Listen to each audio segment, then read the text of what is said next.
Hello and welcome to I Am Organic Gardening, located in Zone 6B in the state of New Jersey. And today I'm going to go over a hack that will save your back. And what I was just standing in front of is a winter rye that's about 5 feet tall in my garden right now. It's a cover crop. And today we're going to be planting a fava beans in this bare soil, and then we're going to add a mulch on top to suppress our weeds later on. So this simple hack is going to show you how to do that, and it's not going to hurt your back. So here we have your standard 2x4s that are 8 feet long.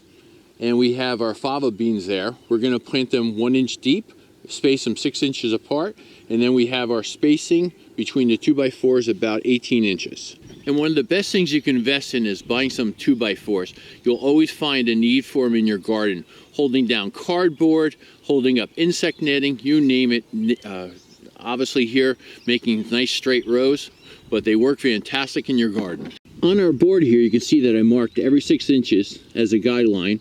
And then we're just going to take the seeds and put them in front of the board, right down the line. We're just going to push them in 1 inch deep. Nice big fava beans. There's soil here. That's simple. I coated these fava beans with also rhizobium bacteria, which is found in nature to help promote nodules on the root systems of these fava beans. You can use this method with any type of seed that you want to. And next we're going to give it a good watering.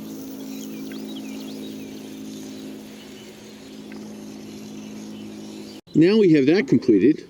So here I have some mulch. Now this is leaf mold.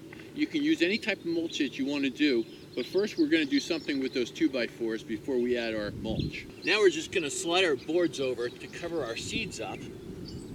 You just have to move them about, let's say, 1 inch, 1.5 inches over the width of your board so they're centered on top of your seeds.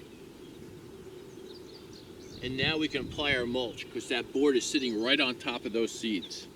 Now you can see where I'm going with this. If I have the boards on top of the seeds, we're just going to take our leaf mold, like so, and just sprinkle it on top.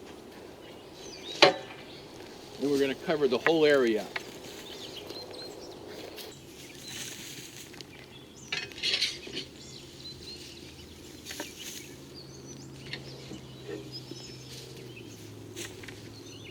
Now we have everything covered in that area. Now we're just going to take a rake and remove it off the top of the 2x4, right down the line.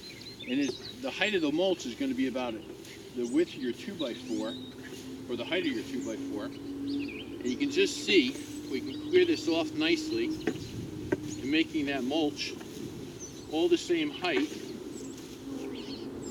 like so. And covering up all our areas that weeds can grow in. Very nice. Now it doesn't have to be too perfect.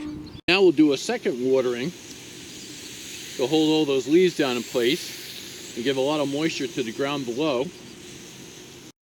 Now we have it all finished, and usually about in 2 to 3 days I'll remove the boards, and that leaf mold will stay in place, and I'll have perfect rows, and then I'll suppress the weeds in between it, and it's all set, not backbreaking at all, adding mulch later on.